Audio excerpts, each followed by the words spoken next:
Hello, fellow hopeful romantics. It's Ashley with a few quick announcements. First off, reminding you all to subscribe to Meet Cute on Apple Podcasts so you can listen to Meet Cute's library for only 99 cents a month. Each Monday, Meet Cute subscribers on Apple Podcasts will be able to listen to an exclusive new Meet Cute story. But of course, each month Meet Cute will still have a new season of rom-com stories for free on all podcast apps. Those episodes will be coming out on Tuesday and Thursday. And as for us, well, you'll still find us on all podcast apps for free every other Friday. Enjoy the show. I'll have what she's having. I love relationships. I love romantic comedies. I love love. We don't know what Cinderella looked like because she's not real. Yes, they freaking got it. Really earn that happily ever after at the end. Change the writing. It's not that hard. Hello, all you hopeful romantics, and welcome to What She's Having, presented by Meet Cute, where a glass of rosé isn't required, but it is certainly encouraged. Oh, especially today, where I am so excited and honored to present our guest. How do you present an icon? Okay. My guest today is a famous actress, producer, author, social activist, and best known for starring on the sitcom That Girl. Listen, this lady was breaking glass ceilings before we even knew they were up there. She's brilliant, she's bold, and she has a huge heart, which you can see through her work with St. Jude's, as well as through her own personal love story with Phil Donahue. Have you guessed her yet? You may know her as Rachel Green's mom on Friends or from her hit podcast, Double Date, which I'm obsessed with. My guest today is the most wonderful of wonderfuls, the woman that proves you should meet your heroes, Marlo Thomas. Hello. Hi. Hi. Thank you so much for doing this. I'm just ecstatic. Oh, good. I'm looking forward to it. It sounds fun. Oh, I hope so. You let me know after, I guess. This has been such a fun week for me, Marlo. I mean, going through your past work and listening to everything you're doing now and reading everything you're doing now, you seem to have a genuine passion for humans and a curiosity about empathy. I'm so curious, what originally drew you to acting? You know, I grew up on movie sets watching my father work. And also seeing him on the nightclub stage, he was so happy. His eyes were all shining. It just looked like a wonderful place to be. And I got to understand the work of it. I think I knew at a very early age that this was really hard work and it was creative and it was a craft and you had to figure out how to make each thing work in a script, in a nightclub act, whatever. I would listen to my father. He would play the tapes from his nightclub performance. And he would say to me, my nickname was Muggs. And he'd say, you see that, Muggs? They don't like that. I'm going to put a song here. They're laughing too hard here. They won't be able to eat their dinner. He had such respect for the audience. And when I started working in That Girl, I had that respect for the audience. I wanted the young women and the girls who watched That Girl to feel, a real affinity with her. And I went out of my way to give them, the encouragement that through That Girl, they would be encouraged. You did. You were literally that girl for all of us. I mean, to me, going back and watching it and seeing that in the 1960s, you portrayed one of the first working single women on television. Did you realize how groundbreaking that was at the time, or is it only with hindsight? No, we knew because it was hard to get it on. And I gave the book, The Feminine Mystique, to the head of ABC Network and said, read this. This is where it's going. What did his face look like when you did that? That's amazing. Well, he had asked to meet with me because I had done a pilot for ABC that did not sell. And Clairol had almost bought it just because they wanted me. They wanted a young woman to sell shampoo and stuff. And so they said, well, this show isn't good enough, but let's get a show for her. So they called me in. And I said, all these shows that you've sent me, the girl is the wife of somebody or the daughter of somebody or the secretary of somebody. Have you ever thought of doing a show where the girl is the somebody? And I remember Edgar Sherrick, who was the head of ABC, said, well, would anybody watch a show like that? And so I took the Feminine Mystique out of my bag, I had brought along especially. And I said, please read this, because this is where it's going. The girls of today don't want to be their mother. They're a different breed of female. And so he read it. And after he read it, I mean, I was quite amazed that he read it. You know, I figured he'd just throw it in a pile of books. But he read it and he called me and he said, is this going to happen to my wife? You know, like, Oh my God. no, I know. It's funny. That was the beginning of that girl. Well, I certainly hope you helped his wife, and it did happen for his wife in that instance. But you weren't just the actress in that girl, you were also the producer. How did you make that happen? Well, it was my idea. He said, well, what do you want to play? What's the story? And I said, I'd like to play a girl like me, who's graduated from college, as I had, who didn't want to get married, as I felt, whose mother and father desperately wanted her to marry the boyfriend from college and have a lot of babies. And I wanted to go to the big city and be an actress and find my own way. And he kept asking the same question. Would anybody watch a show like that? And anyway, he said, look, I'm going to bet on you. And so he let me make that show. So I hired the writers, Bill Persky and Sam Denoff, who were great. They had written some Dick Van Dyke shows and won an Emmy. And I used to play charades with them on Friday nights with a big group of kids. And so they said, yeah, they would do it. I called it Miss Independence because that's what my dad used to call me.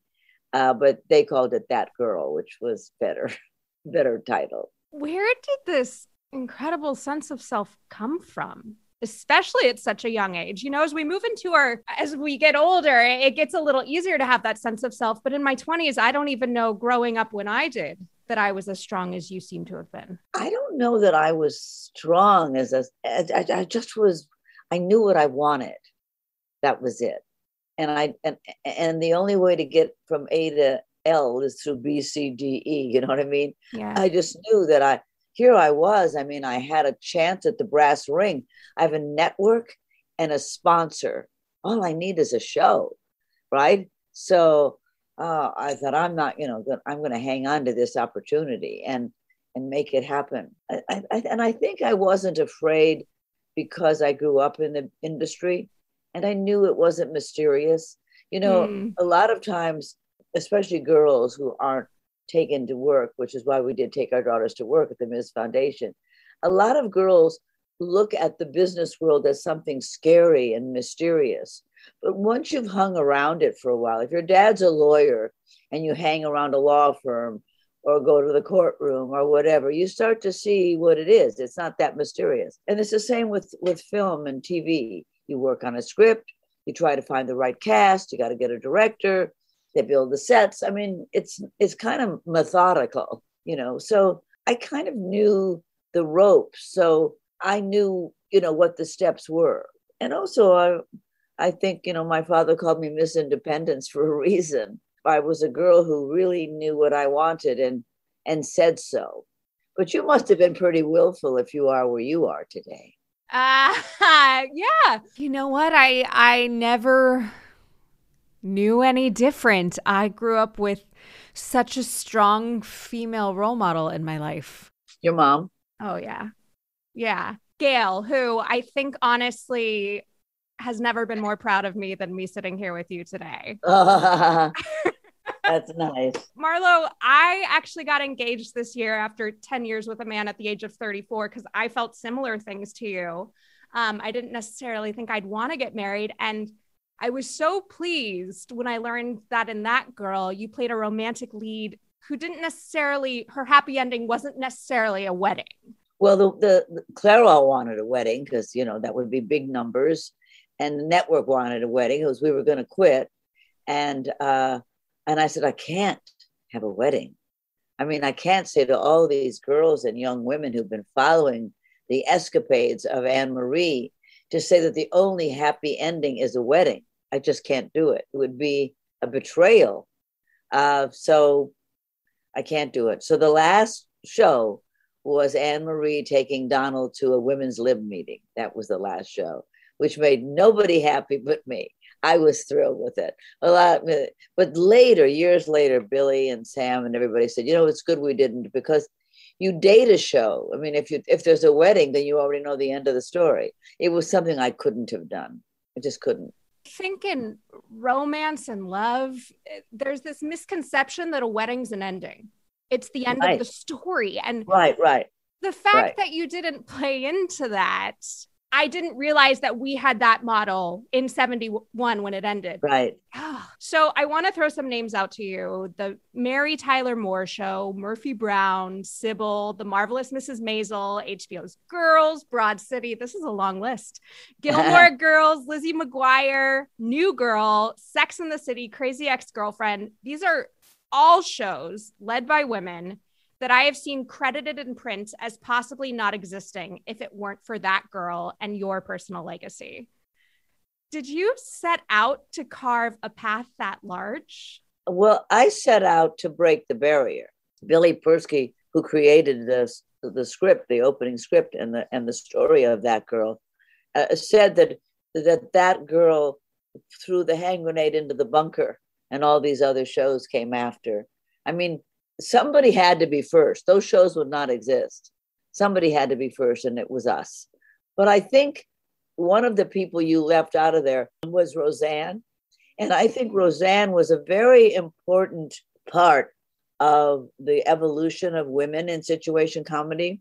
You know, Mary was kind of like that girl. You know, she did the same thing. She was a single girl working. Kate and Allie was a big milestone. Kate and Allie were divorced women with children, single women.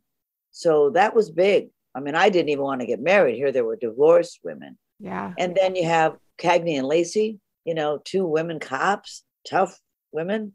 And then Roseanne, who yelled at her children and hated her kids. And she was like a Jackie Gleason of women, you know. And then Murphy Brown. I mean, Murphy Brown was so flawed. She was an alcoholic. She had a baby out of wedlock. She screamed at her office. You know, I mean, it was just so interesting to see the evolution of that, you know, of those roles that were not possible. I mean, when I came on the air, there was Lucy and Donna Reed. There wasn't anything that looked like real life, even though those women were great. I mean, nobody's better than Lucy, but it wasn't real. I mean, you know, she had to hide everything from Ricky. I was taking that way away from that. Were you conscious that was the dynamic in I Love Lucy between Lucy and Ricky when you were watching it as a child? No. I don't think I realized that till I was older, that in fact she was so cowed by her husband. You know, when you're little, it's just funny. She's sneaking around kind of like you are, you know. Yeah. She was sort of infantilized with her husband, which is the exact, you know, kind of marriage you would never want to have, that you have to manipulate your husband in some silly way. But that was the comedy of the time, and it was great. I mean, if you look at it today, you'll still laugh. She's hilarious. And Donna Reed with her apron and staying home and all that, you know, Father Knows Best, the mom with the apron and the laundry basket. I mean, you know, really, when you think of it, there wasn't any woman for a young girl to identify with in terms of aspiring to be somebody. We already knew we could be mothers and wives. We have our own mother who's a wife, right? Right. We don't need another mother-wife role model. We needed that girl. We needed somebody to say, you could go to the big city. And they were very afraid of my coming to the big city on my own. They said that they didn't think the American public was ready for a girl without a family unit. And they wanted me to move in with my aunt in New York.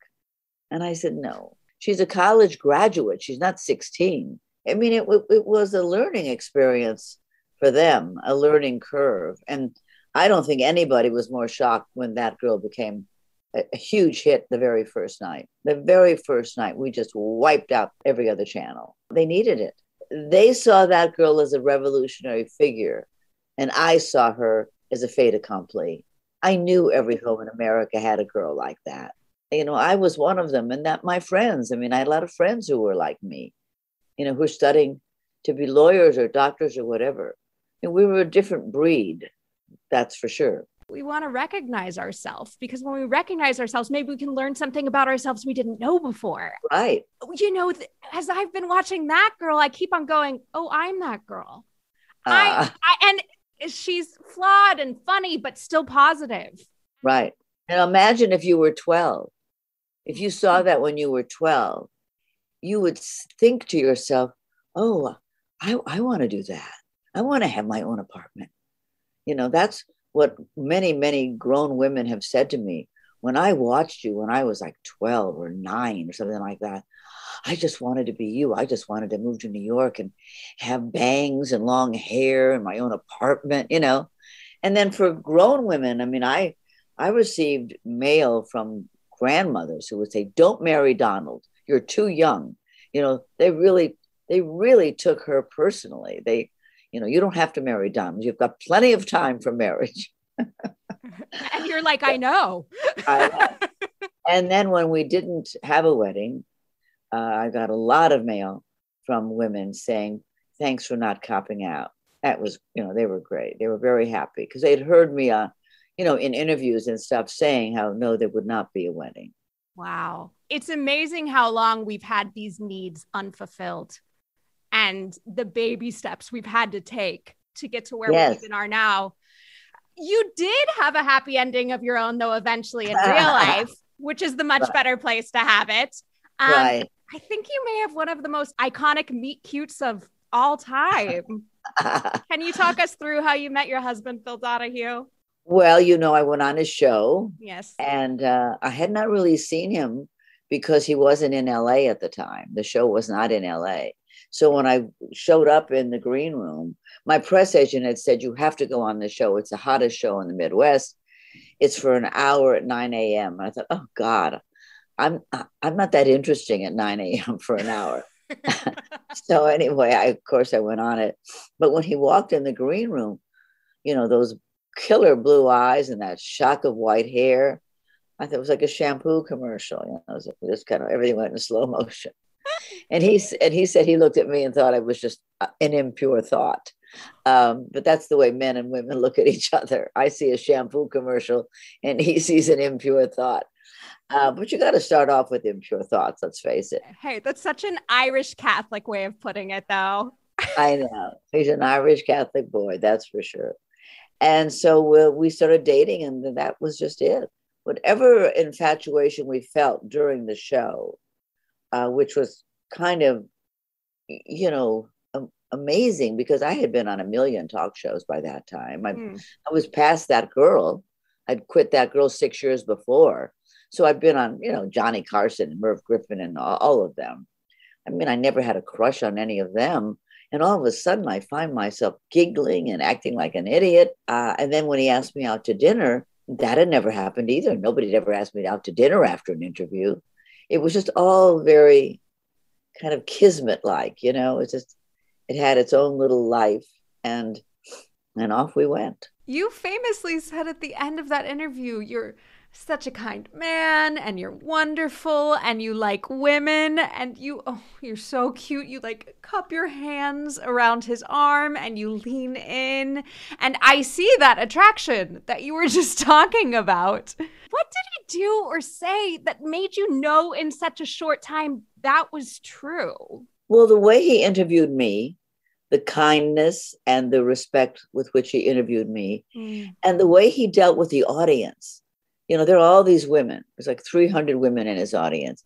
And he treated them all with such respect and gave them all the time in the world to ask their question.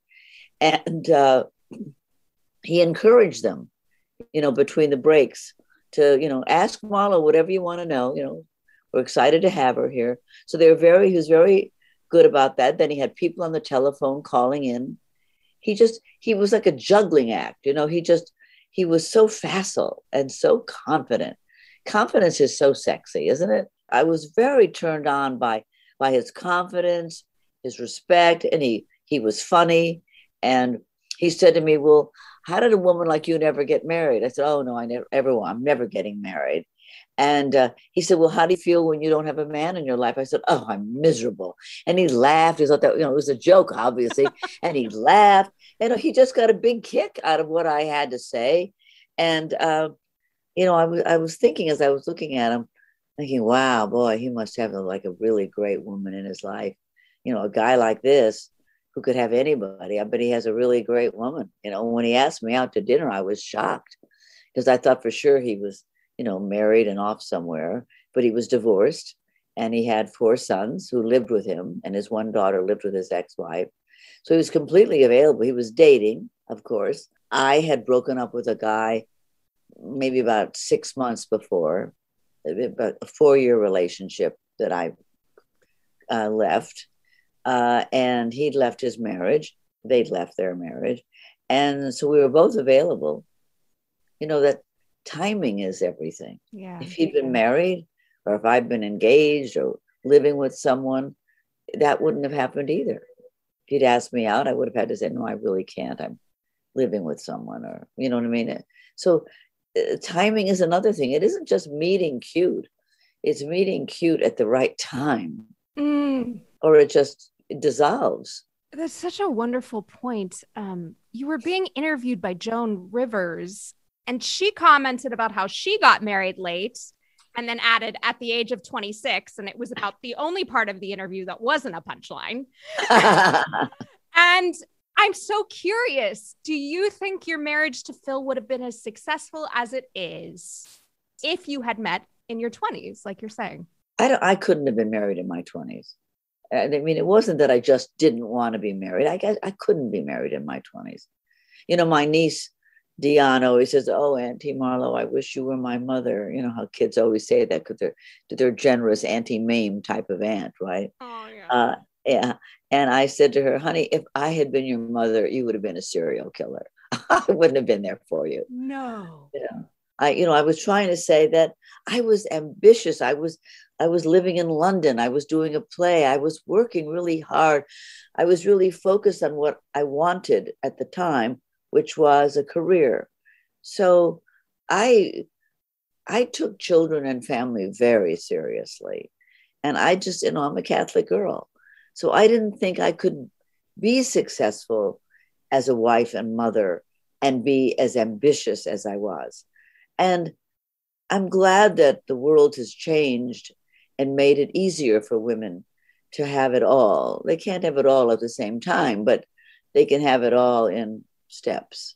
I came from the generation of women who gave up everything to be wives and mothers. And so I was coming from that, seeing my mother having given up her singing career to become a wife and mother. So I knew I didn't want to do that. I wanted to be my father. I wanted to have my eyes dancing and working and, being in front of an audience. That's what I wanted. So I wouldn't have been married in my 20s. If I had met Phil in my 20s, I'm sure I would have thought it was really cute, but I would have kept going. I mean, they were really cute men in Hollywood, and I kept going. Do you remember your wedding? Every second of it. It was heaven. Well, first of all, it was only 35 people. My mom and dad and my sister and brother and their children. Phil's 5 children. His mother, his father had passed away. His aunt, and I think an aunt and uncle of mine, my best girlfriend and his best boyfriend and their spouses.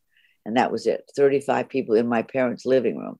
Because my husband had been married before, we couldn't get married in church. So we got married in my parents' living room. We could have had, people had talked to us about having our marriage annulled. But I said, I can't say to Phil's children, your parents' marriage never existed. That's insane. It's just, it makes no sense. Yeah. So we've done fine without it. I mean, I know my parents would have preferred a church wedding, but my sister and brother got married in church and they were both divorced. So it doesn't necessarily mean a successful union. Yeah, clearly a church is not necessarily the secret, but I'm curious if you know what is. Well, that's a complicated answer because it actually takes a different look every decade, maybe. The marriage we had in our first 10 years is not the marriage we have now. In the marriage in our first 10 years, we are both type A personalities. We're both very bossy and we're both used to running our shows, right? So in the first 10 years of our marriage, I felt we were constantly positioning, for he's not going to take advantage of me. She's not going to take advantage of me. We were kind of juggling positioning, power struggle. Mm-hmm. And then after a while, you trust the person enough. He's not going to try to dominate me. She's not going to try to bully me. Each of us had that fear. I mean, we talked about it later. Not at the time, we didn't really realize it. So that decade's nothing like this decade. And each decade, you grow in a different way. You learn something new. I thought I knew everything about Phil. I don't. I think I do. Sometimes I know exactly how he's going to react to something that's about to happen. And he doesn't react that way. He reacts in a whole other way that I had never even imagined. Can you give me an example? Well, I mean, even through the pandemic, we were all of a sudden, trapped in our apartment, afraid to go out at our age. And he's always kind of, he's a laid back guy and I'm an impulsive person. That's our differences. And he always kind of would say to me, why don't you settle down? Sit down for 5 minutes. Where are you rushing to all the time? And I never knew how to answer that. He would just, he would kind of like complain about my multitasking. And then during the pandemic, one day, he said to me, you're really like a water bug. I've never seen anybody like you before up close.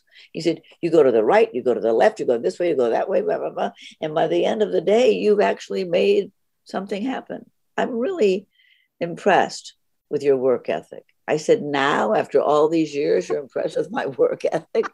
He said, well, I didn't get it before. Before you just seemed like a bundle of energy. I didn't realize that you were putting together something always. So that was an unusual thing for him to see and to say, and for him to get it. So I think during the pandemic, after all these years, we've learned something new about each other. What a gift that must be. So you have a podcast called Double Date, which I'm obsessed with, where you interview celebrity couples that have been together for years with Phil. Why did you want to start a podcast specifically about relationships? I mean, you could talk about anything, acting or feminism, politics, healthcare. Why love? Well, when we were celebrating our 39th wedding anniversary, we knew that we were coming up to the big 40, which was, great.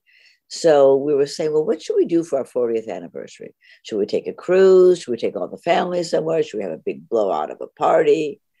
And I said, everybody's always asking us, what's the secret sauce to our marriage? Why don't we interview a whole lot of couples that have been married a long time? Alan Alda's been married 60 years. Billy Crystal and Janice have been married 50 years. All these people we know that married 50 years, 40 years, 30 years, 25 years, and find out, if we ask a lot of them, maybe we'll get a good look at what makes a marriage last. So the first thing he said was, well, I'm not talking about our marriage. And I said, okay, don't. One thing you learn when you've been married a long time is don't argue about stuff. I said, okay, fine. And then it'll come out the way it comes out, right? And so, of course, once we started talking to these people, it would come up. Wait, how would it come up? Kelly Ripa's husband talked about his jealousy. So Phil talked about his jealousy. I didn't say tell your jealousy, but it was there.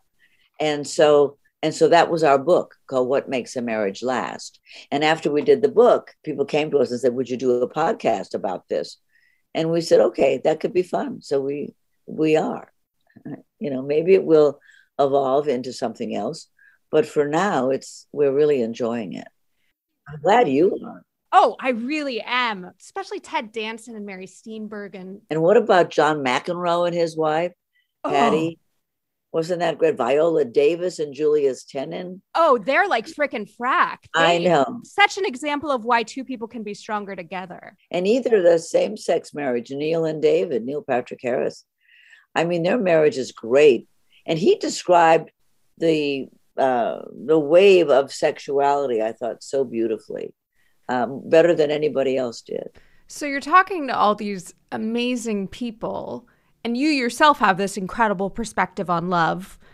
In these conversations, what has come up that surprised you?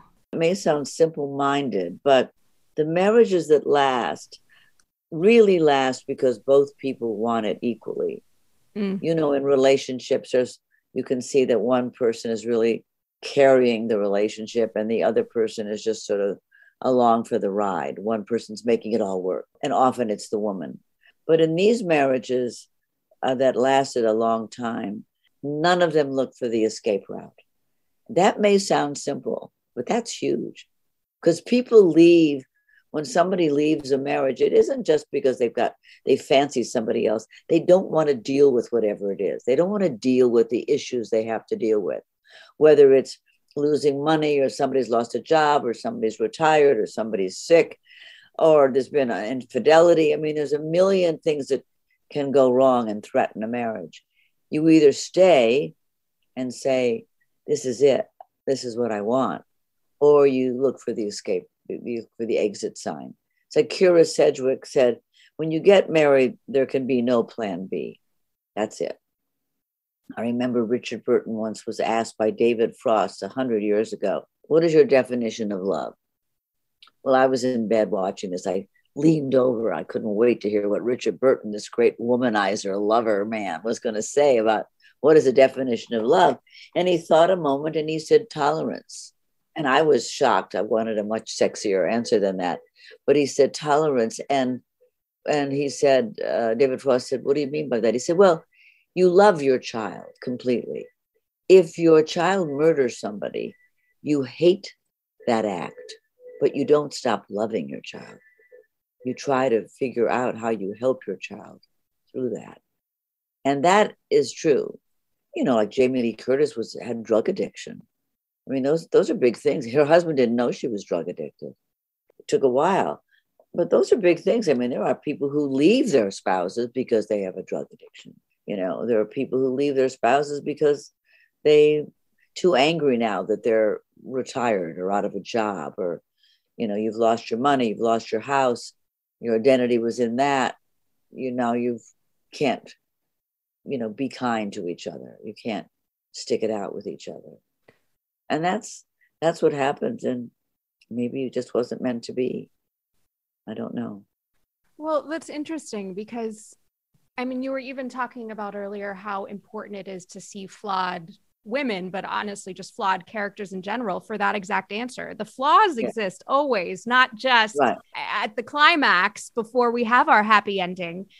And I'm curious how you think we're doing in terms of entertainment now with how we display romantic love. Well, there hasn't been much. I mean, this was the worst year of movies I've ever seen. It was so depressing.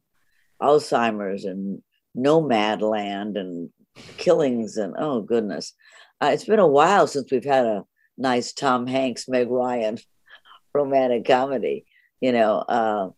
So I don't know that we know how to portray it right now. I think that we're in a, you know, we went through a terrible last 4 or 5 years of disrespect for women. You know, the whole Me Too movement where it all came out, all the disrespect that's been there and the bullying and the abuse that's been there. And then people talking about grabbing women's privates and things like that. So it's kind of put men and women at a mistrust level. You know, do you respect or do you not respect? Can I trust you to respect? I mean, there's a lot of that that I'm hearing from younger women. So, and a suspicion, and as one man said to me, not just suspicion, but contempt. And there's resentment. You know, Sanjay Gupta's wife, Rebecca, who we interviewed, is, you know, a divorce lawyer. And we asked her, well, what did you learn in the divorce courts? And she said, well, the biggest cause of divorce is resentment. People resent the other one for having to give something up, for not being encouraged to get what they want, for being thwarted in some way. There's a resentment that you don't recognize how much I've done. You don't recognize and appreciate, you know, what I've given to this marriage and relationship and so forth. And she said, resentment is the hardest thing to get over. You can get over infidelity quicker than you can get over resentment. Resentment comes after it's boiled. You don't resent somebody in one afternoon. Resentment is something that takes a while to work on you until finally you say, I'm in a place where I should not be. Do you think there's an antidote to that? To resentment? Yes. Yeah. The only antidote to it is calling it by its rightful name, saying, look, I work all day cooking and cleaning and taking care of the children. And I don't feel that you see that I have no time for myself. I don't even get to be with my girlfriends. I'm just like a slave here.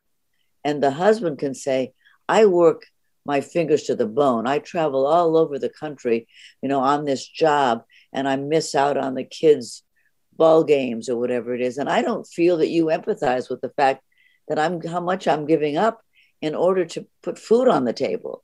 So you've got two people who are giving and giving and giving, but nobody's appreciating them. And that's where gratitude comes in. Gratitude is the biggest gift you can give people you love. Let them know that you're really grateful for what they give you. And I think gratitude is something personal too.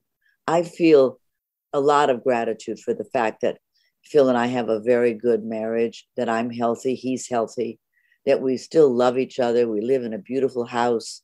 We have a lot to be grateful for. And you have to remember that. Otherwise, you always want something else.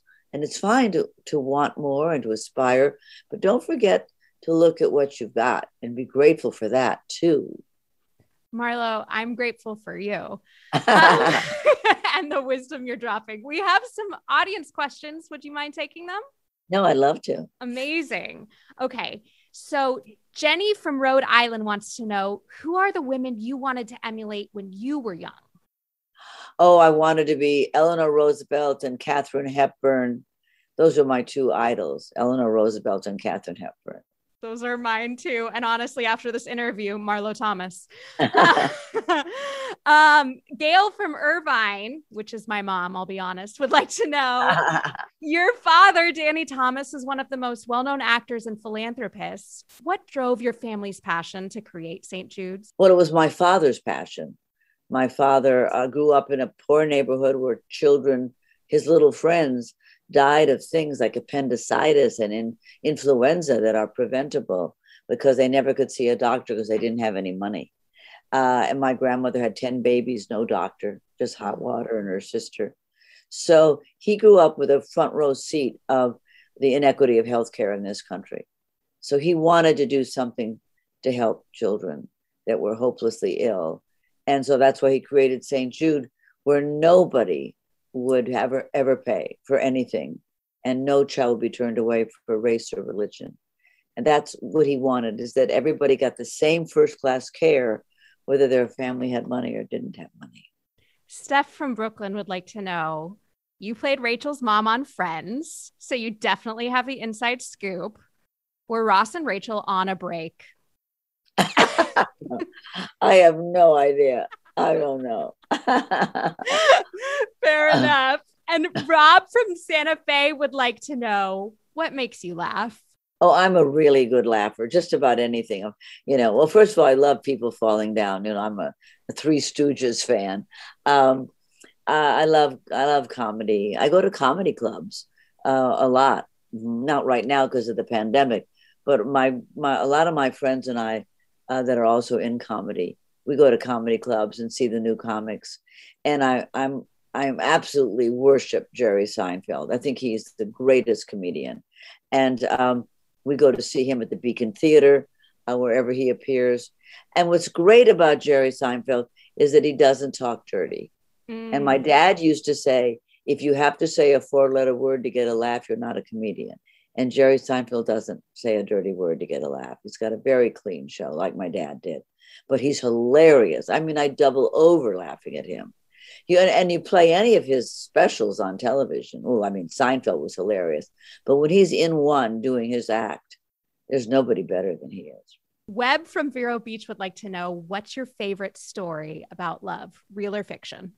Well, most of the favorite stories of love are, ones that didn't make it, like Romeo and Juliet, or, they're all those beautiful love stories. I think the better love stories are the ones that the couples that I know, like Arlene and Alan Alda, or Janice and Billy Crystal, or President Carter and Rosalind, those are real living marriages. They really love each other. They're really concerned with each other. They know how to fight. They know how to make up. They know how to support each other. And they live their lives together. You know, what's her name? Viola Davis said, when you get married, your happiness now has to be entwined with your spouse's happiness. Everything has to come under the umbrella of your marriage. You can't have your own little happiness over here somewhere. Bring it all under one umbrella. And I think that's right. I think that's what makes it juicier, really, and and richer, because whatever happiness you're having, you're sharing, with somebody who loves you and wants you to do well. Okay, you've reached the lightning round. Do you thrive when you're in chaos or in control? Creativity comes out of chaos. What was your favorite age or period of your life? I think my 30s. I think I met Phil when I was 37, and I had done a lot of very good work at that point. And I was feeling very confident in my work, so that I think I was able to relax a little bit and allow love in. I don't think I was able to receive it before. Seriously. I mean, I had boyfriends and I lived with someone, but I wasn't really opening my heart to its impact. But with Phil, I think some of my fists came down. You know what I mean? I was fighting the world, and then they kind of opened up. So that would be my favorite time, because it was a real transition when you transform yourself from one piece of yourself to the other. What are your biggest fears that come up around love? Well, I do worry sometimes if I'm taking enough time to give attention to my husband, because I'm so busy and so engaged in so many things that I want to be sure that I don't allow, love not to be nurtured, because it's a living thing, love. It isn't like you get married and you love each other and that's okay, well, good, that's done. It's not. It's like a plant. It needs food, it needs water, it needs care, it needs time. There really are three elements in a marriage: is the husband, the wife, and the marriage itself. And each of these elements must be tended to. What one word describes love to you? Safety. And finally, what is the greatest act of love you've ever witnessed? Oh my. Greatest act of love I've ever witnessed. Well, probably my father's love of taking care of children. That's the most unselfish, devoted dedication that I've ever seen anybody do. I mean, he just turned himself inside out to create this hospital, St. Jude Children's Research Hospital, and his devotion to these children. I mean, when we were little, the phone would ring and my dad would take a call from St. Jude, and he would come back to the dinner table with tears in his eyes because some little boy named David wasn't going to make it, or some little girl named Amy was going to be able to play in her soccer game. And we thought, who are these children? Who are these people that he's so connected with? He completely and he was a loving father to us. He'd completely given his heart to these children and wanted them to get well. And when I would watch him with them, I couldn't believe it. He just gave himself. It was quite extraordinary. Marlo Thomas, I think you are also quite extraordinary. I'm so grateful for your time and your heart and your head. I'm just overwhelmed with gratitude. Oh, thank you. Thank you, sweet. Thank you. Well, your mom did a very good job with you, didn't she? Oh my gosh, you just made her life. Thank you for that. Well, she deserves it. Well, thank you for having me. It was a lot of fun. I enjoyed it. Oh, good. I enjoy your spirit. You have a wonderful spirit. Always hang on to that. I'm very aware of that with myself. I'm not going to let anything change my spirit or break my spirit. Well, be good. Have a happy wedding or whatever you're planning. And thanks. I've enjoyed myself. Thank you, Marlo. Bye-bye, sweetie. Oh, you guys. There are no words. Everyone's wrong. Meet your heroes. Marlo Thomas, thank you so much. Oh, unfortunately, now I'm going to have to grow out my bangs and wear black tights everywhere. Oh, Marlo and I talked about That Girl, The Dick Van Dyke Show, Roseanne, Mary Tyler Moore, Kate and Allie, Cagney and Lacey, Murphy Brown, I Love Lucy, Donna Reed, and Father Knows Best. If you guys want to hear more of Marlo, make sure to check out that podcast of hers, Double Date. And if you want to hear more from Meet Cute, make sure to tune in to 8 Love Super, their new superhero rom-com series. Available wherever you get your podcasts. And while you're there, come on over to What She's Having and make sure to rate and review and subscribe. And visit us on Instagram at MeetCute or on Twitter at ListenMeetCute. Send us your questions, send us your stories, send us your love. Oh, I'm gonna go listen to this over and over again so I can prove to myself it really happened. Thank you all so much for joining us. I'm your host, Ashley Eskew, and I'll have what she's having.